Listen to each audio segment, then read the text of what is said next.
महर्षि अरविंद ने जो 1947 के पहले घोषणा की थी,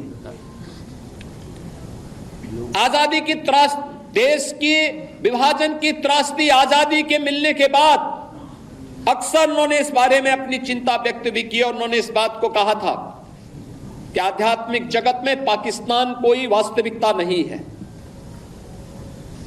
या तो उसका भारत में विलय होगा या पाकिस्तान इतिहास से समाप्त होगा, हमेशा के लिए समाप्त होगा।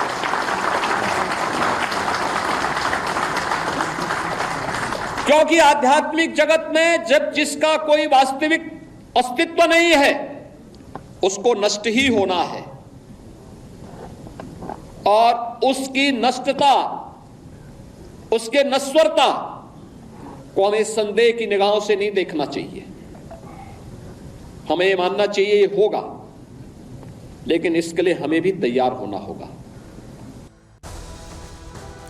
तो भारत फिर से अखंड बनेगा, ये आज साफ तौर पर अपने संबोधन के दौरान मुख्यमंत्री योगी आदित्यनाथ ने कहा।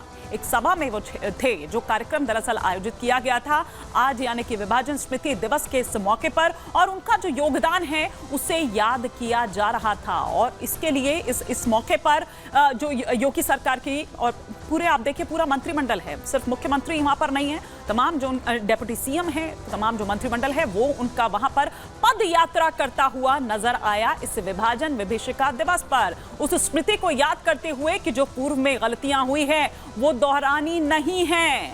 अखंड भारत की बात यहां पर करते हुए नजर आए, और साथ ही साथ ये कि किस तरह से जिसका आध्यात्मिक कोई अस्तित्व नहीं है वो नश्वर है, जिसका वैसे ही कोई नामो निशान उसमें नहीं है तो नामो निशान तो वैसे ही उसका नहीं बचेगा, ये साफ तौर पर मुख्यमंत्री योगी आदित्यनाथ द्वारा कहा गया। लेकिन ये देखिए, ये तस्वीरें हम आपको दिखा रहे हैं, कल स्वतंत्रता दिवस का मौका है, लेकिन उससे ठीक पहले जिस तरह से एक कैंपेन पूरा चलाया हुआ है हर घर तिरंगा का, ये तिरंगा आप यहां पर देख रहे हैं, और तिरंगे के साथ मुख्यमंत्री योगी आदित्यनाथ सेल्फी लेते हुए यहां पर नजर आ रहे हैं। 9 अगस्त से इसकी शुरुआत हुई है और कल यानी कि स्वतंत्रता दिवस के इस मौके तक ये 6 दिनों का जो पूरा कार्यक्रम है वो चलाया जा रहा है, और हर जगह से इसी तरह की तस्वीरें जो हैं वो निकलकर सामने आ रही है। और खुद मुख्यमंत्री योगी आदित्यनाथ ने भी सेल्फी, ये तिरंगा यहां पर फहराया, लेकिन वहीं उसके साथ सेल्फी लेते हुए भी। तो एक तरफ चूंकि विभाजन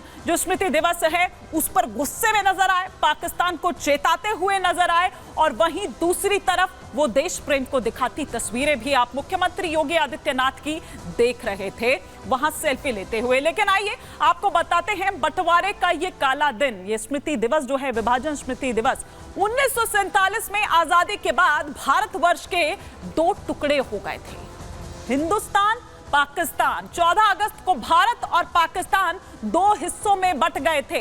14 अगस्त को पाकिस्तान को आप ये कह लीजिए कि वो आजाद हो गया था, पाकिस्तान अलग टुकड़े में बंट गया था, और इसीलिए आज वो अपना आजादी दिवस मनाता है। 14 अगस्त को ये हुआ जब भारत और पाकिस्तान 2 हिस्सों में बंट गए थे। नेक्स्ट चेंज हम करें प्लेट, तो एक भारत और दूसरा धर्म के आधार पर यानी कि पाकिस्तान बना था। एक भारत, हिंदू जो है वो यहां रह गए और जो मुस्लिम है वो चले गए दूसरी तरफ यानी कि पाकिस्तान, और इसी आधार पर दरअसल ये बंटवारा हुआ था। भारत को 2 हिस्सों में अंग्रेज अफसर सिरिल रेडक्लिफ ने बांटा था। वो तमाम बातें भी हम आगे आपको बता रहे हैं कि कर सिलसिलेवार तरीके से कि पाकिस्तान और भारत को अलग राष्ट्र किस तरह से घोषित कर दिया गया था।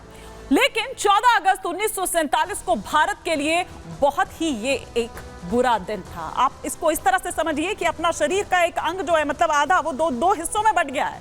तो आप ये सोचिए, दंगे, लूट, महिलाओं से अभद्रता और नरसंहार हुआ था। इस तरह की तस्वीरें जो हैं वो उस दिन निकलकर सामने आई थी, इसीलिए हम उसे कह रहे हैं काला दिन, बंटवारे का वो काला दिन जो हम आपको दिखा रहे हैं, और तस्वीरें हम दिखाते हैं। ये देखिए, ये काला दिन, ये किस तरह से, ये बंटवारे वाले दिन की हम तस्वीरें आपको दिखा रहे हैं, किस तरह से आप ये देखिए, फटे हाल एकदम, अगर हम ये तस्वीरें यहां पर दिखाएं, जब देश अलग हो रहे, जब एक देश अलग हो रहा था, दो हिस्सों में बंट रहा था, तो किस तरह की वो स्थिति थी। और लोग देखिए, जिसको जहां जैसे मौका मिला वो अपनी पोटली उसने बांधी और वो पोटली लिए वो निकल रहा है अपने बच्चों के साथ नंगे पांव। और देखिए किस तरह के हालात दरअसल उस वक्त हो गए थे। ये वो विभीषिका जिसे आज मुख्यमंत्री योगी आदित्यनाथ जब याद करते हैं तो गुस्से में होते हैं और वो ये कहते हैं कि ये काला दिन जो है वो दोबारा कभी नहीं आना चाहिए, लेकिन उसके लिए पूर्व में जो गलतियां हुई है वो भी नहीं दोहरानी होगी आपको। किस तरह से देश की कीमत उन्होंने रखी थी अपनी राजनीति चमकाने के लिए, अपनी राजनीति के लिए, लेकिन कीमत किसको चुकानी पड़ी? इन लोगों को, ये आम लोग जो यहां पर आप देख पा रहे हैं। और आइए अब हम आपको वो रेड क्लिफ जो हम यहां पर बात कर रहे हैं, उस रेड क्लिफ लाइन को भी हम यहां पर आपको समझाने की कोशिश करते हैं कि किस तरह से और किस आधार पर दरअसल जो वो बंटवारा हुआ था जिसका जिक्र हम यहां पर कर रहे थे। अब यहां पर हम आपको ग्राफिक्स के जरिए बताते हैं ये रेड क्लिफ लाइन जिसका बंटवारा हुआ। सिरिल रेडक्लिफ ने किया था ये बंटवारा। 36 दिन में हुआ था भारत और पाकिस्तान का ये बंटवारा। वो तमाम जो प्रोसेस रहा, वो तमाम जो बैठकें उस वक्त भी हुआ, चिंतन मनन, रेडक्लिफ ने जमीन और सरहदें तय कर दी।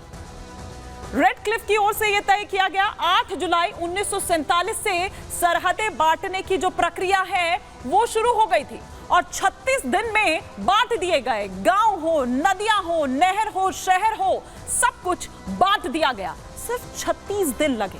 आप ये सोचिए, 13 अगस्त 1947 को बंटवारे का ब्यौरा माउंटबेटन को सौंप दिया गया और यह कहा गया कि इसी आधार पर नदी, नाले, शहर जो भी हों वो इस तरह से बंट जाएंगे, इस तरह से बांट दिए जाते हैं। लेकिन अब जब यहां पर यह कहा जा रहा है कि भारत एक बार फिर से अखंड भारत बनेगा, कैसे कहा जा रहा है, क्यों कहा जा रहा है, पाकिस्तान में किस तरह के हालात है, वहां भीतर से किस तरह की आवाजें उठ रही है, आइए ये भी हम आपको यहां पर दिखा रहे हैं कि पाकिस्तान कैसे है अखंड भारत का हिस्सा। आंतरिक विद्रोह जो वहां पर दिखाई दे रहा है वो सबसे बड़ा, यहां पर आप एग्जाम्पल कहिए, जो चीख चीख कर यहां पर खुद उसकी तस्दीक करता हुआ नजर आ रहा है। दूसरे नंबर पर जिस तरह की अराजकता वहां पर नजर आ रही है, दूसरे नंबर पर वो आता है। तीसरे नंबर पर क्या है, जिस तरह की राजनीतिक अस्थिरता जो है वो देखी हुई। आप देखिए कि सड़कों पर लोग यहां पर उतरे हुए हैं, किस तरह से पूर्व पीएम जो है मौजूदा पीएम को किस तरह से कह रहे हो और उस मौजूदा पीएम के लिए, उस सरकार के लिए लोगों में भी किस तरह का जो गुस्सा है वो देखने को मिल रहा है। कर्ज से किस तरह की बदहाली है ये भी आप देख रहे हैं कि पाकिस्तान कटोरा लेकर, और तब भी उसकी हालत आप देखिए कि क्या यहां पर है। आंतरिक हालात जो हैं वो बहुत अच्छे नहीं हैं, ये वो वजह यहां पर जो दिखाई देती हैं, इसीलिए ये कहा जा रहा है। तो ये वो तमाम जो कारण हम यहां पर आपको दिखा रहे थे, आपको बता रहे थे। लेकिन आइए, सिर्फ बात पाकिस्तान की ही नहीं बल्कि ये गुस्सा जो है वो बांग्लादेश में जिस तरह से हिंदुओं पर अत्याचार हो रहा है उसे लेकर भी मुख्यमंत्री योगी आदित्यनाथ का गुस्सा दिखाई दिया और उन लोगों को चेता रहे थे जो लोग अब तक सो रखे हैं, जो लोग अपने मुंह से ले बैठे हुए हैं, उनको जगा रहे थे कि मुंह खोलिए, कुछ बोलिए। अब क्यों नहीं आप बोल रहे, अब क्यों आप चुप हैं? बांग्लादेश में हिंदुओं से हिंसा पर किस तरह से कांग्रेस को घेरा, किस तरह से कांग्रेस को लपेटा मुख्यमंत्री योगी आदित्यनाथ ने, आइए सिलसिलेवार तरीके से अब आपको वो बताते हैं कि बांग्लादेश में हिंदुओं से हिंसा पर किस तरह भड़के योगी। विभाजन विभीषिका दिवस पर बोले मुख्यमंत्री योगी कि दुनिया देख रही है बांग्लादेश में क्या हो रहा है, हिंदुओं पर हमले को लेकर ये कुछ नहीं बोल रहा है। मतलब दुनिया देख रही है, यूएन तक रिएक्ट कर जाता है, लेकिन यहां हमारे घर के भीतर जो बैठे कुछ हैं हमारे ऐसे सियासतदान, राजनीतिक दल, वो कुछ नहीं कह रहे हैं। वो गाजा पर तो बोलेंगे लेकिन यहां बांग्लादेश पर नहीं बोलेंगे। विभाजन किसी के भी हित में नहीं होता है, मुख्यमंत्री ने ये कहा आज जब विभाजन स्मृति दिवस पर उन स्मृतियों को याद कर रहे थे। और उन्होंने ये कहा कि जाति के नाम पर अब देश को बांटने की जो कोशिश है वो हो रही है। पहले किस तरह से बटा और अब जातियों के नाम पर, उस आधार पर बांटने की कोशिश हो रही है। भारत में है कुछ लोग जिनके मुंह सीले हुए हैं। विपक्ष को सिर्फ और सिर्फ वोट बैंक की चिंता है। विपक्ष की बांटो और राज करो की नीति शुरू से रही है और अभी भी वो कैरी ऑन है, वो उसी मोड में है। कांग्रेस कांग्रेस ने आतंकवाद, अलगाववाद को बढ़ावा दिया, ये मुख्यमंत्री योगी आदित्यनाथ ने कहा।